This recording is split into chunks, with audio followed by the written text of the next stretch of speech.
Hi, my name is Stefan and today I want to show you the importance of drum production and composition and how one drum can change the feel of an entire song or section. There are two main things I want to talk about today. First is humanization and randomization of Midi drums, and second the composing part, where I'd like to start now. Let's have a listen to this part of my song Echoes.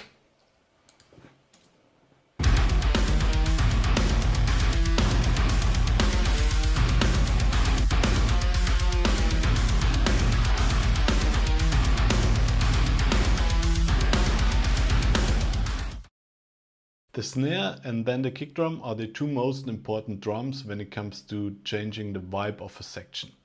In this part, the snare drum follows a very classic pattern, landing on the beat 2 and 4. Let's listen again.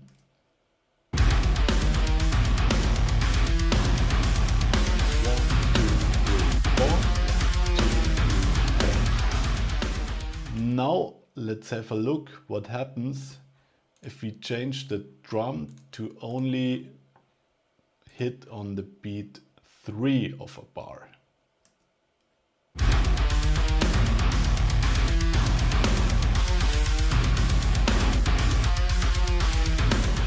It instantly gives the section a heavier and slower feel, even though the tempo and everything else stays exactly the same. In this case, in my song, I chose the more upfront groove with the snare on the 2 and 4, since it's coming out of a very slow beatdown and I wanted to give the song some drive and stronger sense of direction again. But we can also go in the opposite direction and make it feel even more fast with the snare drum on every offbeat. So between the main beats on every and, 1 and 2 and 3 and 4 and. So there are 4 snare drum hits now in every bar. And it gives it this typical two-step vibe. Let's listen.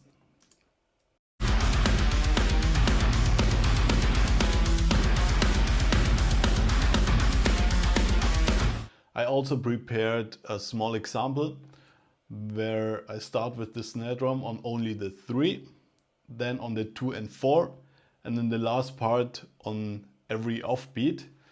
So every example we talked about, and see how the feel switches over the duration of the groove part.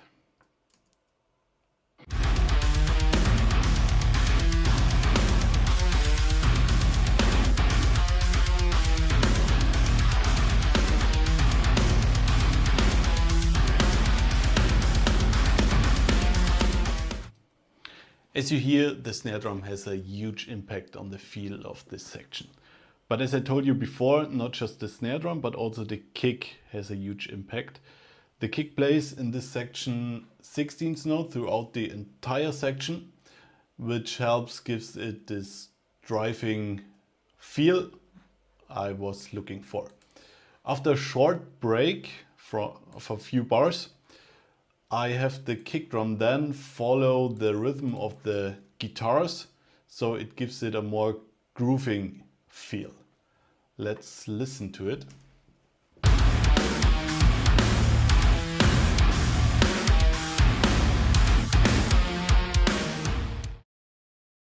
The snare drum stayed the same on beat 2 and 4, only the kick drum switched from the 16th note to the rhythm of the guitars.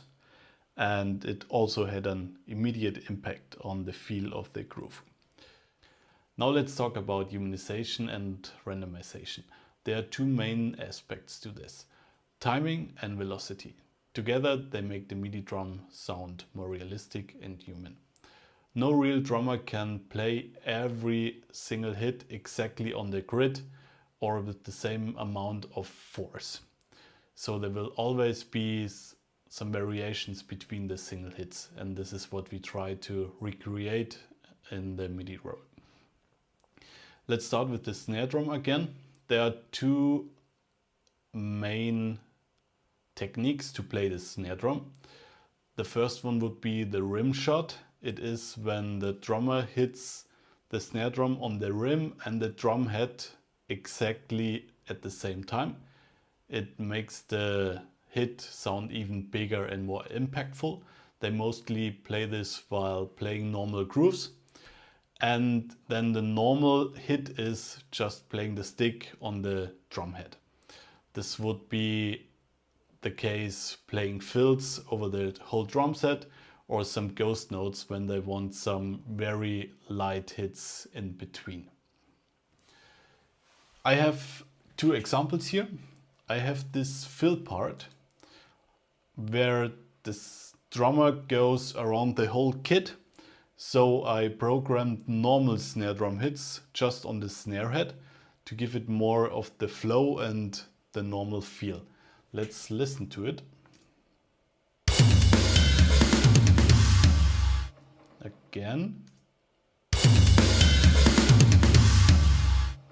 I can show you how it would sound with Rimshots.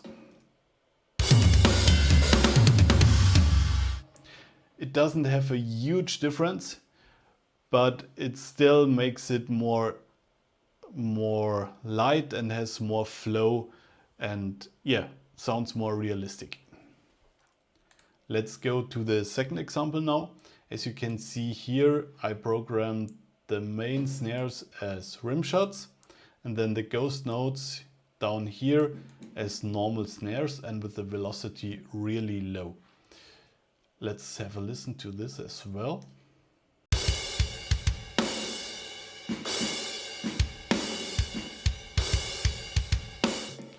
So these ghost notes are not really seen as a normal main hit, but just as some in-betweens for the feel. So they're played really quiet, and this is why they are almost, let's see, yeah, at 18 in the velocity scale, so very low.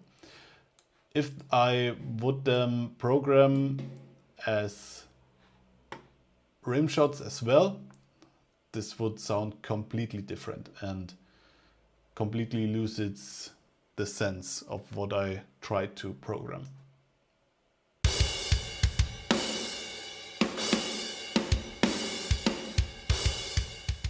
And back again as normal ghost notes.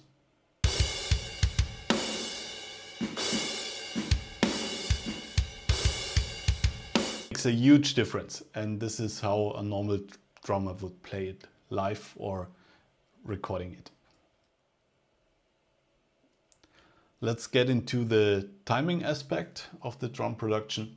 As you can see here, there are hits exactly on the grid, but also a lot of them are not. There are some before the grid, after the grid, and also the cymbal and the snare drums, the both hands, don't hit exactly at the same time, and the bass drum is even more before the hand hits, and this also gives it this natural feel. In this part, it's really not that much variation. You can go even extremer normally. If you would look at the wave files from a normal recording session, there would be even way more off. Even if you would put them on the grid, there still would be some hits and spikes a bit less, a bit early.